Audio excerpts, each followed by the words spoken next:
Tahukah kamu apa yang dimaksud dengan fluida? Fluida adalah zat yang dapat mengalir atau disebut juga dengan zat alir.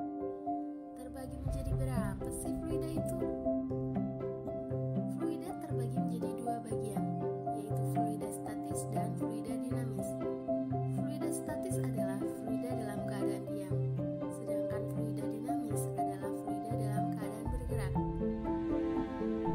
Apa saja contoh penerapan fluida dalam kehidupan sehari-hari?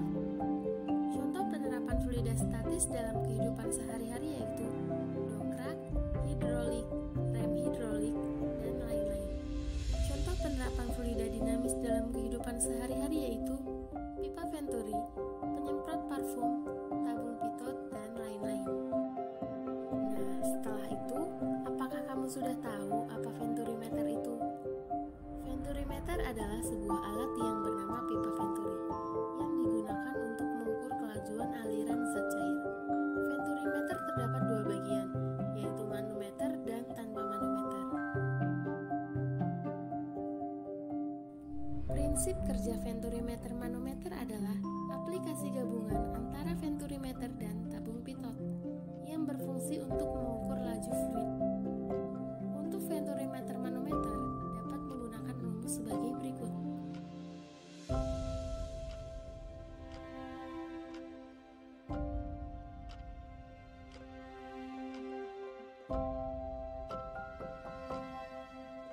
Prinsip kerja venturimeter tanpa manometer ini berdasarkan pada asas Bernoulli yang berbunyi, pada pipa mendatar atau horizontal, tekanan fluida yang paling besar adalah pada bagian kelajuan alirnya paling kecil, dan tekanan paling kecil adalah pada bagian kelajuan alirnya paling besar.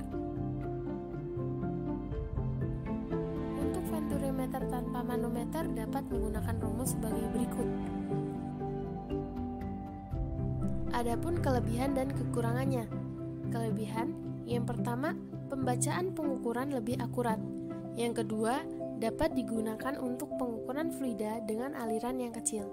Yang ketiga, dapat digunakan untuk mengukur cairan yang mengandung endapan, padatan, atau solid. Kekurangannya, memerlukan ruangan yang besar. Yang kedua, rasio diameter throat-nya dengan diameter pipa tidak dapat diubah.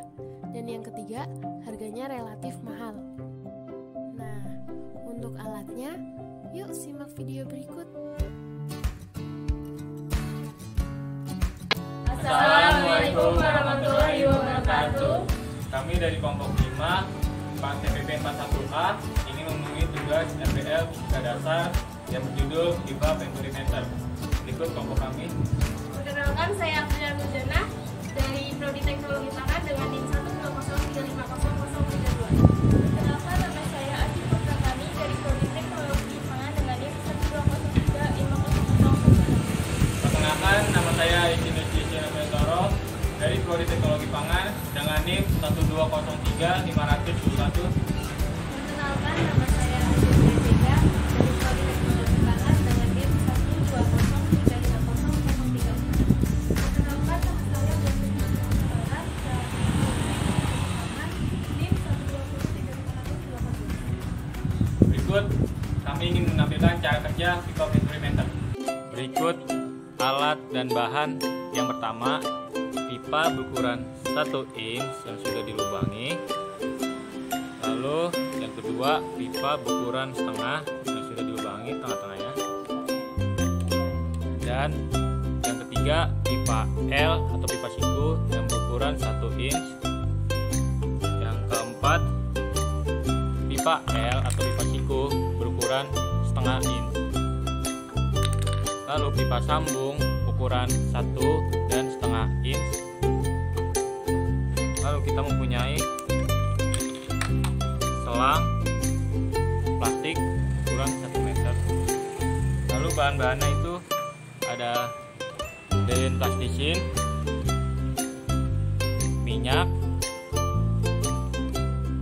dan air. Ikut cara langkah kerjanya kita saksikan. Oke, langkah kerja pertama kita sambungkan siku L ke pipa dengan ukurannya masing-masing. Lalu dengan ukuran setengah kita tutup karetin. Lalu kita pasang selang di plastik seperti ini.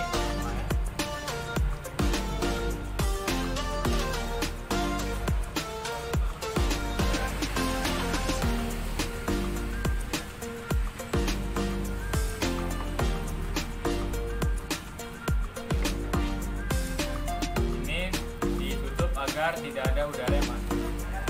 Lalu kita tuang air.